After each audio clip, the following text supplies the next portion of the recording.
Bismillahir Rahmanir Rahim. Alhamdulillahi Rabbil Alameen. Salatu wassalamu ala Rasulil Kareem. Rabbana taqabbal minna zidna ilma wa hikma wa huda.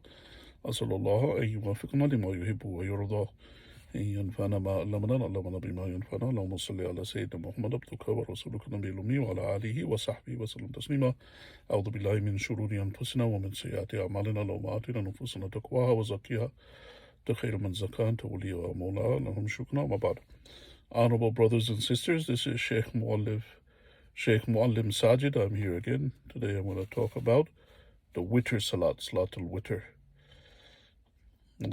Honorable brothers and sisters, I'm glad that you're watching this video. I hope that it's beneficial for you, and I pray may Allah subhanahu wa ta'ala increase you much in knowledge. I am transmitting the knowledge that our shuyukh they brought to us from the past. And this hadith is narrated in the book Bulugh al-Maram by Ibn Hajar. وقال المؤلف ابن حجر رحمه الله وعن أبي أيوب الأنصاري رضي الله عنه قال رسول الله صلى الله عليه وسلم الوتر حق على كل مسلم من أحب أن يوتر بخمسة فليفعل ومن أحب أن يوتر بثلاثة فليفعل ومن أحب أن يوتر بواحدة فليفعل. رواه الأربعة إلا الترمذي وصححه ابن حبان ورجع النسائي وقفه. So this hadith is found in the book Bulugh al-Maram by Al-Hafidh ibn Hajar, which are ulama in the past. They have transmitted this hadith and explained to us the different rulings, which talks about the witr. And this hadith is found in the Sunan, the 4 books of Sunan, except for Tirmidhi. In other words, it's found in Abu Dawood and Nasa'i and Ibn Majah. And the Sunan books of hadith is just like the collection of Bukhari and Muslim. But what they did is they compiled the hadiths that pertain to the acts of worship. And this hadith is found in the 3 books of the Sunan books that tell us how to pray Salatul Witr. And in the book of Nasa'i, in the hadith term, it says waqafahu. And what waqaf, that's a term in hadith where it says a hadith is waqaf, which means that the quote is from a sahaba. It's the quote not directly from Prophet Muhammad sallallahu alaihi wasallam, but it's something that's quoted from a sahaba. In other words, the reference, it refers to a companion of Prophet Muhammad sallallahu alaihi wasallam that said something, not Prophet Muhammad sallallahu alaihi wasallam directly.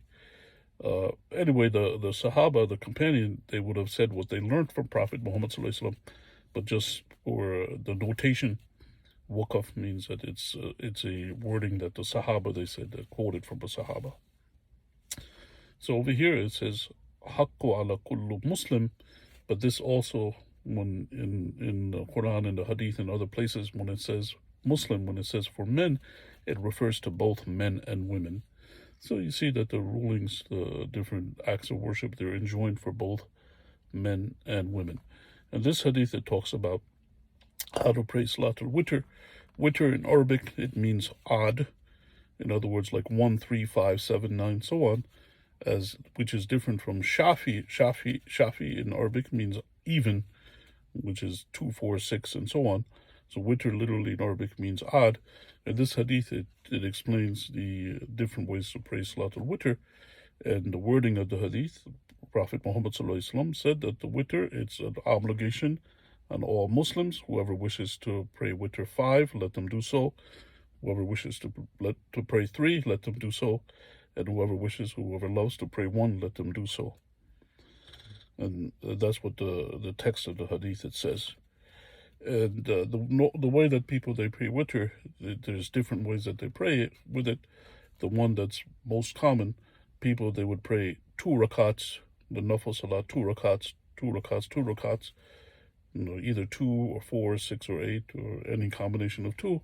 Say the taslim after every 2 rakats, and then in the end, pray 1 in the end.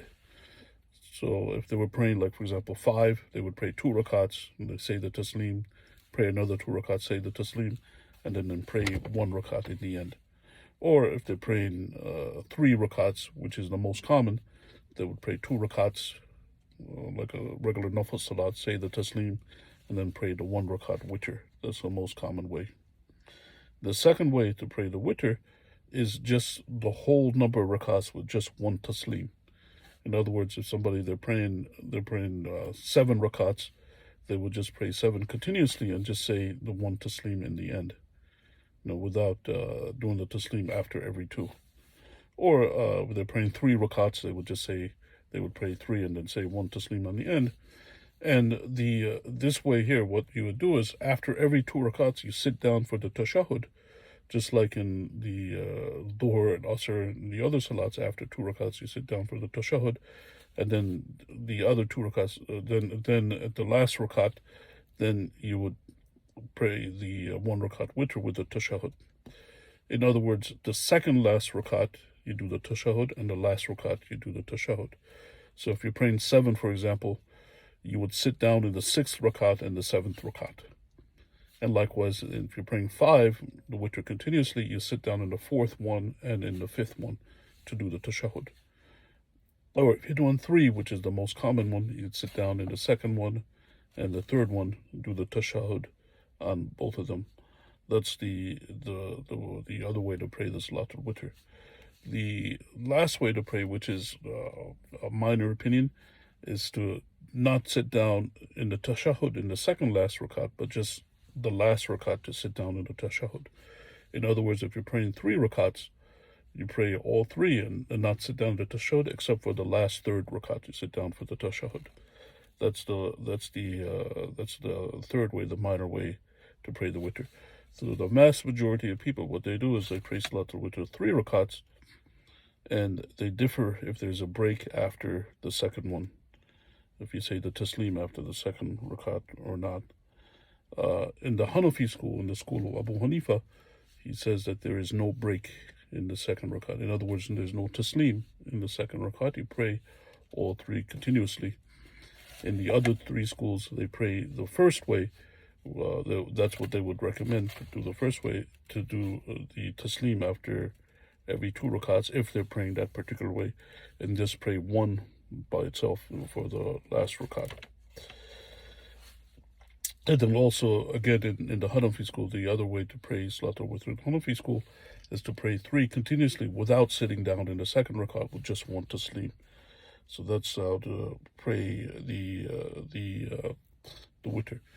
And the vast majority, they say that's fine. They say to pray, you can pray witr 3 continuously, or 3 with the taslim in the beginning, or 3 without the taslim in the beginning. The only thing is to make it different for Maghrib, because there's other hadiths that say that, to make salat al-witr different from the Maghrib salat.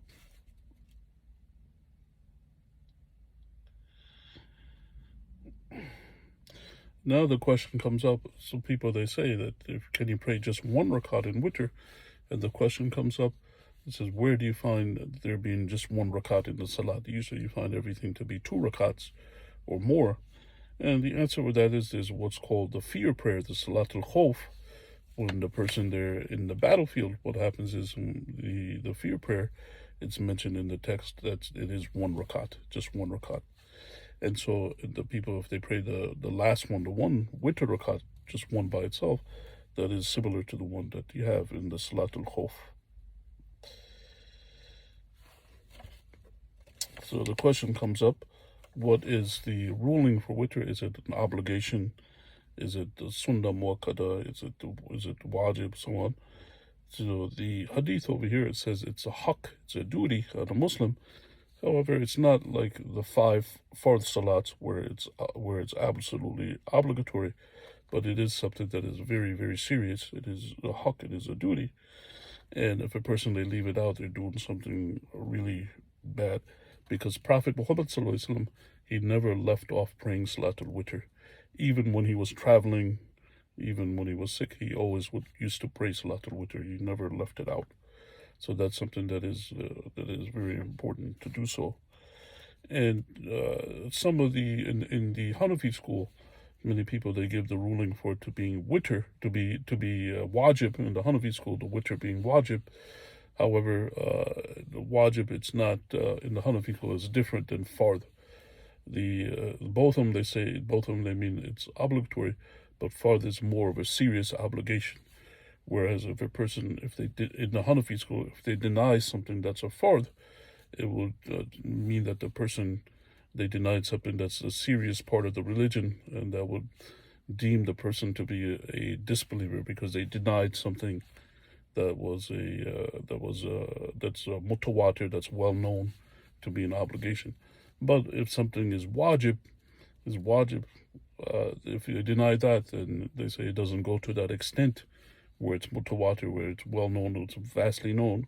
So then that person would not be considered to be a disbeliever if they denied something that's wajib. So they have some differences in the Hanafi school, the people that follow the school of Abu Hanifa. In the other three schools, when they use the term wajib and fard, there's no difference. It's the same thing. Everything fard is wajib and everything wajib is fard. There's not a distinction between the two in the three other schools. In the Shafi, Maliki, and Hanbali school, it's the same meaning. Just in the school of Abu Hanifa, they make a distinction between fard and wajib. So you find that in their school they would say that witr is wajib. But nevertheless, in all the other schools, there are some very serious texts about praying Salatul Witr. In one of the hadiths, Prophet Muhammad sallallahu alaihi wasallam, he said, "Ya Ahl al-Quran, awtiru, faman lam yutar falaysa minna." So Prophet Muhammad sallallahu alaihi wasallam says, "O people of the Quran, do the witr. Whoever doesn't do the witr, they're not amongst us." So that's something that's very serious. And you find in Imam Malik, is somebody they didn't pray Salatul Witr, he wouldn't consider them to be an adl person, a just person, and it would not be acceptable to be a witness because they were a person, they were not praying witr. So in the Maliki school, they wouldn't accept somebody that didn't pray witr. And over here, you see Prophet Muhammad sallallahu alaihi wasallam, he gives a command, Ahl Quran, people of the Quran pray the witr, and the people that don't pray the witr, they're not from amongst us. It means they're not from the people, from the Muslims. And over here, what does it mean by Ahl Quran, people of the Quran? It refers to people that follow Islam, the people that follow Prophet Muhammad sallallahu alaihi wasallam, where Allah subhanahu wa ta'ala revealed the Quran. Allah revealed the Quran to Prophet Muhammad sallallahu alaihi wasallam. So the Muslims, people that are Muslim, they follow the Quran and they follow what was sent to Prophet Muhammad sallallahu alaihi wasallam. And that's a little bit different than people that follow Christianity, where they follow the Injil, the gospel, which is the altered, where they changed it, they sold it for a worldly gain. And that's different than the Yahud, the Jewish people that follow the Torah, which the people they blatantly they refuse to obey the commandments of Allah subhanahu wa ta'ala. So the Ahl al-Quran over here refers to people that are Muslim, that believe in the book, that believe in the Quran, that refers to the Muslims. And Prophet Muhammad sallallahu alaihi wasallam used some very serious words. Person they don't pray witr, he said that they are not amongst us. And what happens is there's other hadiths that talk about if a person, if somebody wants a fancy red camel, a fancy red she-camel in the time of Prophet Muhammad sallallahu alaihi wasallam, let them pray Salatul Witr, and that's like the reward a person they have for praying Salatul Witr, like a fancy red she-camel. And today's day, we have these fancy cars. So if a person, if they want like a very fancy, fast Ferrari or a fast Porsche or something like that, then praying Salatul Witr, it's if a person they pray that, it's like getting the reward of better than one of these red fancy sports cars. And the time to pray the witr, when is the time? Let's get into that. Don't want to make the talk too long. So the praying witr is any time after Salat al-Isha up to Salat al-Fajr. And a person, they can pray it in the early part of the night or the latter part of the night. Whoever plans to pray it in the latter part of the night, they should delay it if they intend to pray it in the latter part, and then pray it in the latter part of the night. Otherwise, they pray in the first part of the night. And there's a lot of issues pertaining to when to pray Salat al-Witr, making it up. So we'll talk about that next time, Allah subhanahu wa ta'ala willing, inshallah, the timing for Salat al-Witr. And then also another thing we mentioned, that what's recommended in Salat al-Witr, to do the dua kunut, Allahumma hdina fi man hadayt, and so on. And people, they usually do that in Salat al-Witr in the last rakat, but that's not necessarily a part of witr, but that's very common. People, they do that. And just wanted to mention that you have a difference of opinion. Somebody asked me this earlier, that when you do the dua kunut, you do it after the three schools. They say you do it after you say Sami Allahu liman hamida Rabbana lakal hamd, and then you go and you raise your hands and you do the dua kunut. Allahumma hdina fi man hadayt wa afina fi man afayt wa tawallana, and so on. You say that after that. But however, if people that follow the Hanafi school, the school of Abu Hanifa, they do it after they recite the Quran, after they recite Surah Fatiha and the Surah in the Quran, then they do the dua kunut after that. In other words, before going to the ruku. So they say Surah Al-Fatiha, then they say another surah, then they raise their hands, and they say the dua kunut, then they say Allahu Akbar, and then they go into the ruku. They do Subhana Rabbiyal Azim, then they say Sami Allahu liman hamida, and finish the salat. However, the dua kunut is also mentioned for Salat al-Fajr as well, not just in Salat al-Witr. So that's something that's not just specifically for Salat al-Witr. And Jazakallah khair, thanks for listening to my talk. I pray may Allah subhanahu wa ta'ala increase you much in knowledge, spread the knowledge through you, and give you much reward. This is Sheikh Muallim Sajid. May Allah subhanahu wa ta'ala give you much goodness always. I'm glad that you listened to my talk. May Allah subhanahu wa ta'ala reward you. Wa alaikum salam wa rahmatullahi wa barakatuh.